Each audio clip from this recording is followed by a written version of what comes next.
Welcome to the deep dive. Today we're going deep on Pam Bondi. Oh yeah, she's a fascinating figure. Definitely someone who's been a major force in American law and politics for quite a while now. That's for sure. And you know what's interesting about her?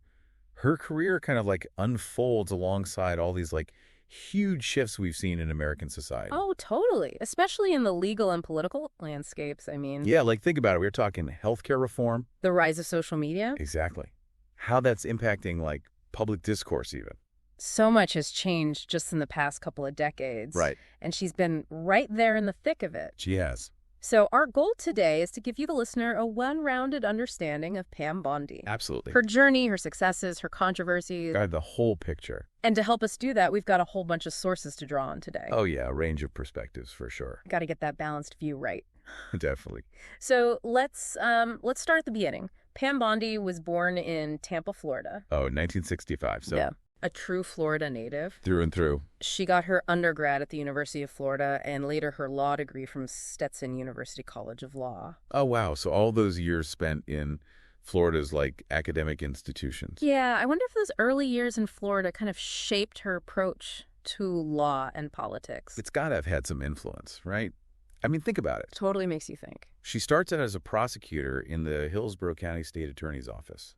And it's not just like minor offenses either. No, not at all. She's involved in like a whole range of cases. Really? Like what kind? Everything from like domestic violence to capital offenses. Whoa, that's Yeah. a lot of responsibility, especially right out of law school. Yeah, talk about trial by fire. No kidding. I bet those early experiences really like honed her legal skills. Yeah, and gave her a deep understanding of like how the legal system in Florida works. Right. Which, I mean, that experience probably proved invaluable when she became Florida's 37th Attorney General in 2010. Oh yeah, that was a big deal. Huge. And she was the first woman to hold that position, too. Wow. So she was already breaking barriers. And making waves in Florida politics. And her time as Attorney General, she served 2 terms, right? Of 2 terms. And during those years, it seems like it was marked by some significant accomplishments, but also some pretty heated controversies. Yeah, there were definitely both sides to that coin. So let's start with the accomplishments. One area where she really made her mark, it seems, was in the fight against human trafficking. Absolutely. She was a huge champion for that cause. She championed legislation, provided support for survivors, Pushed to educate the public and law enforcement about this issue. which is often hidden, you know? Exactly. It's a crime that a lot of people don't even realize is happening. It seems like she was really dedicated to raising awareness about it. She was. And it's interesting how this was all happening while this issue was gaining national attention. Yeah, it was becoming a bigger and bigger focus. Her work in Florida almost like helped pave the way for stricter laws and support for victims across the country. Yeah, in a way, she was kind of ahead of the curve on that. Now, on the other hand, her time as Attorney General wasn't without controversy. Oh, definitely not. One of the most prominent controversies, I think, involved her decision not to pursue fraud charges against Trump University. Oh, yeah, back in 2013. That one really blew up in the media. It did, and it became this huge symbol of all the partisan divisions that were bubbling up at the time. Yeah, it really put her in the spotlight, did it? Oh, it did, for sure, and it really fueled criticism from those who were already opposed to her. Right. And probably solidified the support from those who were already on her side. Like a rallying point, almost. Yeah, exactly. Now, another controversy that I was kind of surprised to learn about was her involvement in the ACA lawsuit. Oh, the Affordable Care Act. Yeah. That was a landmark piece of legislation for sure. It was, and it seems like Bondi was right in the thick of the legal and political battle surrounding it.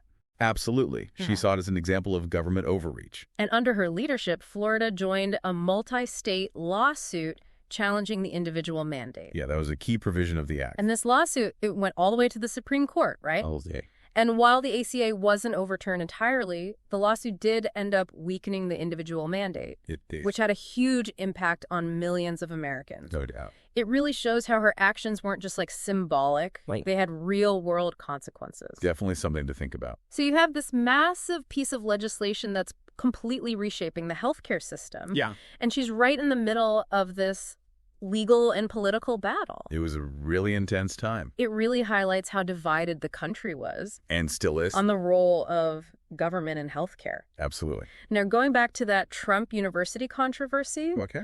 critics were pointing to this $25,000 donation from a Trump-affiliated foundation to a political action committee that was supporting Bondi. They saw it as evidence of a conflict of interest. Yeah, that was a big part of the argument against her. Now, Bondi denied any wrongdoing. Of course. But the media scrutiny was intense. Oh, yeah, it was everywhere. And this was all happening at a time when partisan divisions were already growing in the country. Right. So the Trump University case, it kind of became this lightning rod. It really did. Now, another issue that fueled a lot of debate was Bondi's stance against same-sex marriage. Uh-huh. She publicly argued in favor of upholding Florida's ban on same-sex marriage. And at the time, that aligned with a lot of conservative viewpoints. It did, but as public opinions started to shift, her stance was seen by many as increasingly out of step with, like, the changing social landscape. Yeah, it's interesting how her views on that kind of played out over time. Right. It shows how complex her career really was. Yeah. On one hand, she's advocating for positions that are aligning with a segment of the population. Right.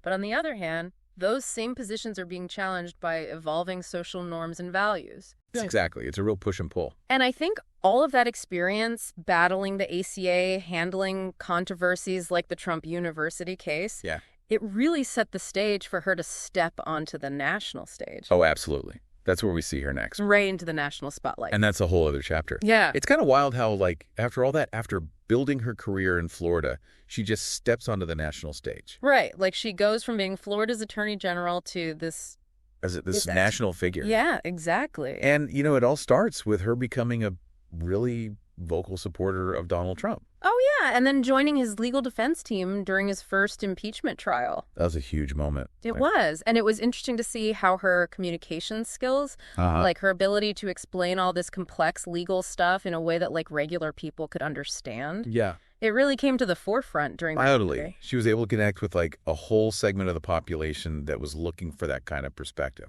And she became a regular on conservative media outlets. Oh, for sure. Which, you know, that was all happening alongside the surge in conservative media. Yeah, there were like all these new outlets and personalities popping up. And Bondi was able to really tap into that and, like, solidify her position as a leading voice in the Republican Party. It was a perfect storm, kind of. Now, while all that's going on, she's also still advocating for causes she cares about. Oh, yeah. She never stopped doing that. Like human trafficking and the opioid crisis. Two really critical issues. Huge problems facing communities all across the country. And it's important to know she didn't just, like, give speeches or make appearances. No, she was really trying to connect public awareness to policy changes. You wanted to see action. Exactly. She wasn't just talking about these issues. She was trying to make a difference. And that's commendable, I think. It is, but some people argue that all the controversy in her past, like the Trump University stuff, it kind of overshadows the good work she did. It's a valid point, for sure. It makes you wonder how all those contrasting elements play into her legacy.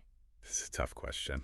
It really is. So we've got this woman who built a career as a tough prosecutor, became Florida's first female attorney general, faced tons of controversy, fought for causes she believed in, and then stepped onto the national stage and became a major voice in the Republican Party. It's been quite a journey. It really has. And I think it raises some really interesting questions about, like, how we evaluate public figures in general. Totally. Do we just focus on their policies? Or do we consider their character, their motivations, the actual impact they've had on people's lives? It's a question that goes way beyond Pam Bondi. Absolutely. It applies to anyone who's in the public eye. And there's no easy answer. Nope. It requires us to think critically, to weigh different perspectives, to recognize that people are complex. And that there's rarely a simple good or bad. It's about recognizing nuance, understanding the context, and having these thoughtful conversations. And I think that's what we've tried to do with this deep dive into Pam Bondi's world. We've given you, the listener, the information and the context. To form your own conclusions. Right. And at the end of the day, that's all we can really do. So as we wrap up this part of our deep dive, we want to leave you with this question. How do we reconcile the positive contributions of public figures with the more controversial parts of their careers? How do we make sense of their legacies when they're so full of contradictions? These are questions worth thinking about. Not just for Pam Bondi. But for all of us as we try to understand the world around us. And the people who shape it. So we're back, and we've been really getting into this whole story of Pam Bondi. It's such a fascinating case study, you know? It is. This journey that's taken us from, like, the Florida courts all the way to national politics and even the Supreme Court. Yeah. And you know what strikes me? it's just full of these like contradictions. Oh, You've got this staunch conservative who's out there championing what some would call like progressive causes. Like fighting human trafficking. Exactly. Huh. And then you've got this trailblazer for women in law and politics who's facing all this criticism for her views on same-sex marriage. it really makes you think. It does. And it's all happening during this time of massive change in America. Oh, yeah, like huge societal shifts. The rise of social media, the growing polarization of politics. And this increasing awareness of issues like human trafficking and the opioid epidemic. It's like everything's changing at once. Right, and Bondi, whether she meant to or not, kind of becomes a symbol of all that change. Like her story is almost a reflection of what's happening in the country as a whole. I think that's a really insightful way to look at it. It's interesting how those big societal changes kind of play out in the lives of individual people. Yeah, especially those in the public eye. Like Bondi's story, it almost becomes this case study in how personal beliefs and political realities kind of clash. They intersect for sure, and sometimes they collide head on. And that brings us back to this question of like, what is her legacy? How will she be remembered? And it's a tough question to answer. It is, because there's no easy answer. Right, it forces us to ask, how do we even judge public figures? Yeah, like what are the criteria? Do we only look at their policies? Or do we consider their character, their motivations, the actual impact they've had on people? That's a question that goes way beyond just Pam Bondi. It applies to any leader, any public figure. Yeah, and there's no simple answer. Not at all. It requires us to think critically, weigh different perspectives, recognize that people are complex. And that there's rarely a clear-cut good or bad. Exactly. It's all about nuance. Nuance and context. And having these open and honest conversations. Exactly. And I think that's what we've tried to do here today. To provide you, the listener, with the information and the context to draw your own conclusions. That's the goal. So as we wrap up this deep dive on Pam Bondi, we want to leave you with this question. How do we reconcile the good that public figures do with the more controversial aspects of their careers? How do we grapple with the complexities of their legacies? It's something to think about. Not just for Pam Bondi's story. But for anyone who steps into the public arena. It's a challenge we all face as we try to make sense of the world around us. Thanks for joining us on this deep dive, and keep exploring, keep questioning, and keep seeking a deeper understanding of the people and the forces that shape our world. We'll see you next time. Today is your lucky day. Today is the day that our $3 website works for you, paying you directly to your PayPal daily. Imagine $3 ongoing continuous payments to your PayPal account. Imagine falling asleep and waking up to $300 in your PayPal account. How would this make you feel? How could this help you? What bills could you pay? What kind of fun could you have? What does that retirement look like now? All for a one-time payment of $3. This website is DFY done for you, fully built and completely hosted, and never stops collecting payments for you. You have spent $3 on coffee on a regular, but that coffee won't help you create multiple streams of income. Click the link below.